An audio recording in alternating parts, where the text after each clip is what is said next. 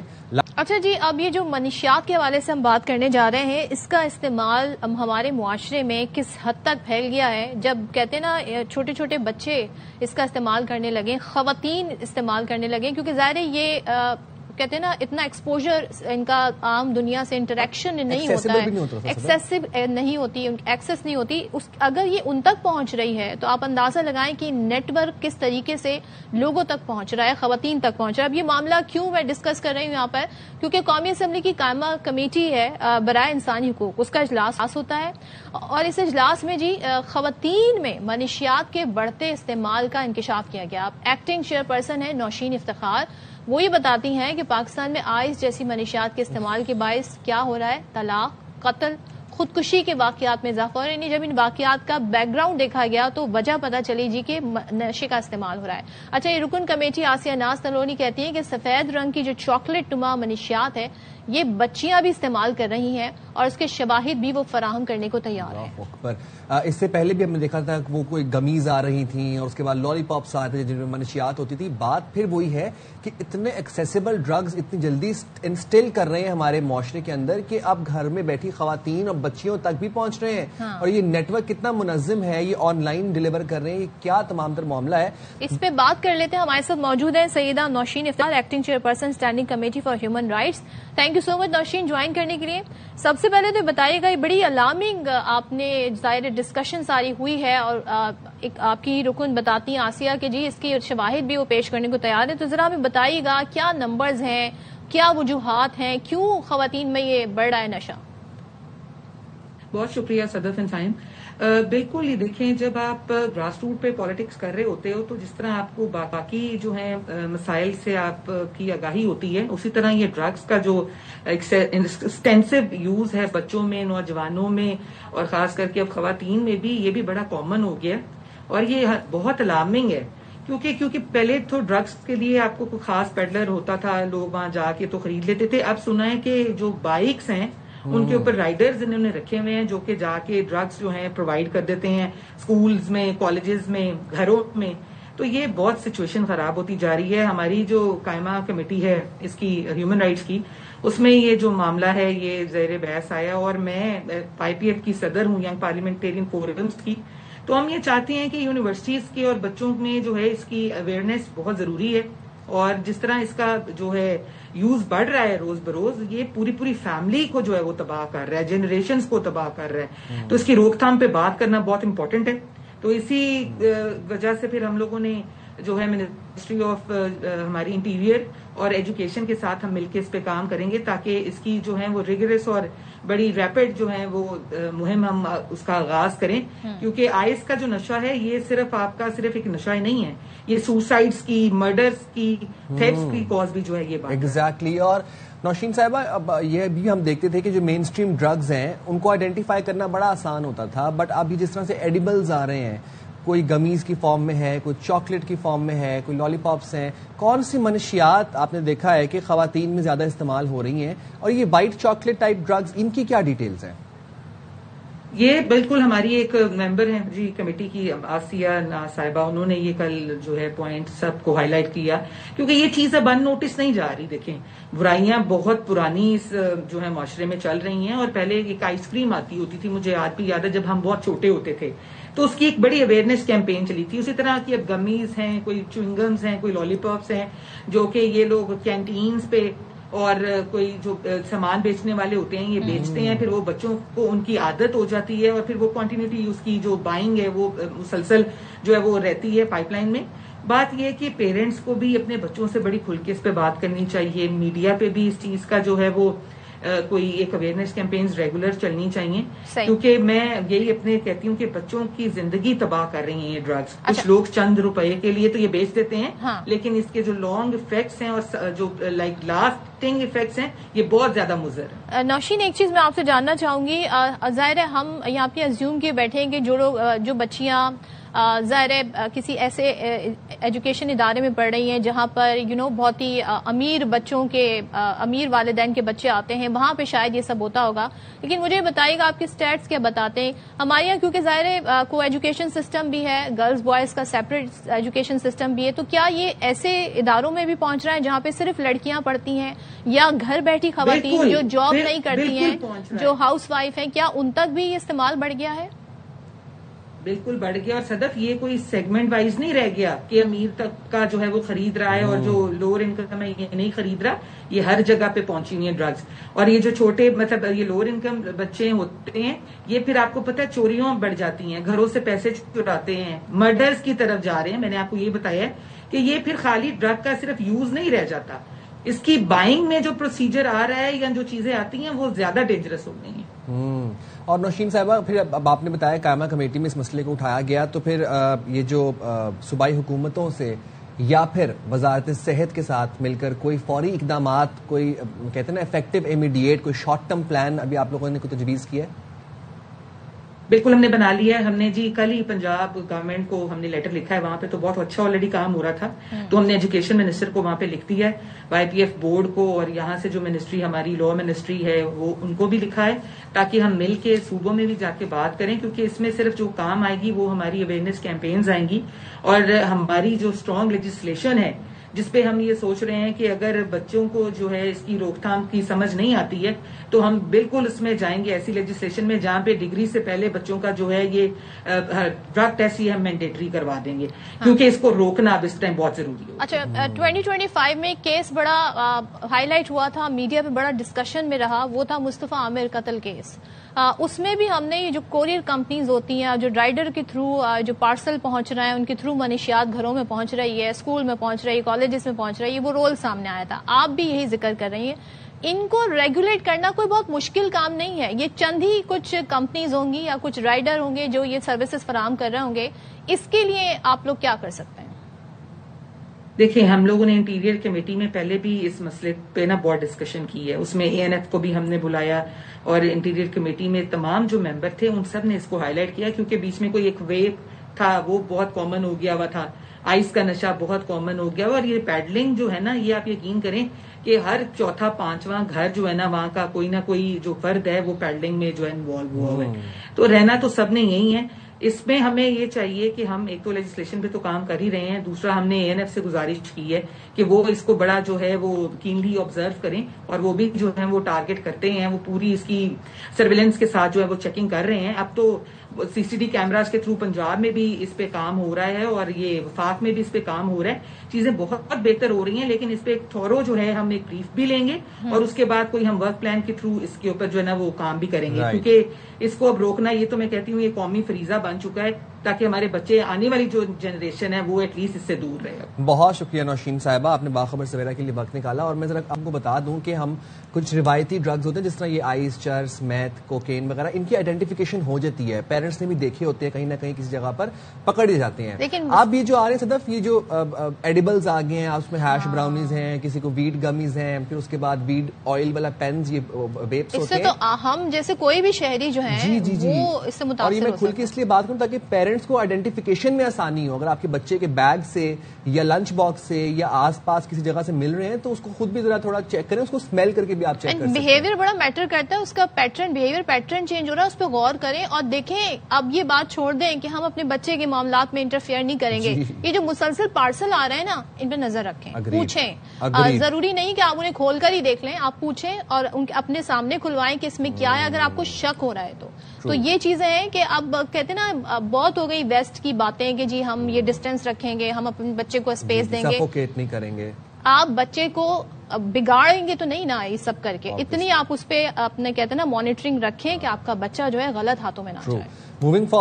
اور اب ہم پاکستان کے ایک لیجنڈ کی بات کرنے جا رہے ہیں. اور جب بات ہوتی ہے نا معاشرے کی تو اس میں کہتے ہیں جی اداکاری کی اگر ہم بات کریں تو شہنشاہ جذبات کا خطاب کسی کو ملتا ہے, کسی کو کہا جاتا ہے جن کی ایکٹنگ اسکلز یہ بڑا اچھا رلا دیتے ہیں. لیکن میں سمجھتی ہوں کہ ہنسانا سب سے مشکل کام ہے اور جینوئن ہنسانا سب سے زیادہ مشکل کام ہے. لیکن پاکستان میں الحمدللہ ماشاءاللہ بڑے ٹیلنٹڈ لوگ ہیں. اور اگر ہم یہاں بات کریں اس لیجنڈ اداکار کی جن کا نام ہے لہری, آج ان کے چاہنے والے جی ان کو یاد کر رہے ہیں. آج ان کی پیدائش کا دن ہے اور طنز و مزاح کے پھول بکھیرنے والے کامیڈی کنگ جنہیں کہا جاتا ہے, ان کی یادیں, ان کے کردار آج بھی مداحوں کے ذہن میں نقش ہیں. اور انہوں نے متعدد کامیاب فلموں میں کام کیا, اپنے برجستہ جملوں سے شائقین کو ہنسایا. شائقین بہت لطف اندوز ہوتے تھے, خاص طور پر جو ان کی ڈیلیوری تھی, جو ادائیگی تھی اور جو حاضر جوابی تھی, اور پھر جس قسم کے وہ مکالمے کرتے تھے. کچھ سنواتے ہیں آپ کو.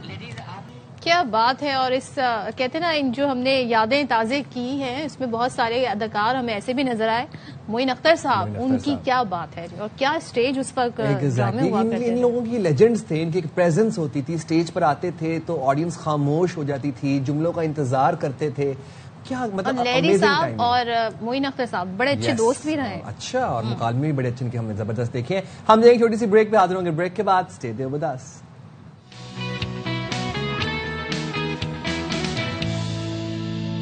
اچھا جی, ہر دن کوئی نہ کوئی ایک ڈے منایا جا رہا ہوتا ہے اور ایک تو وہی ٹک ٹاک کا بھی ڈے تھا, یاد ہے آپ کو, ہم نے ڈسکس کیا تھا. خیر اسے چھوڑیں.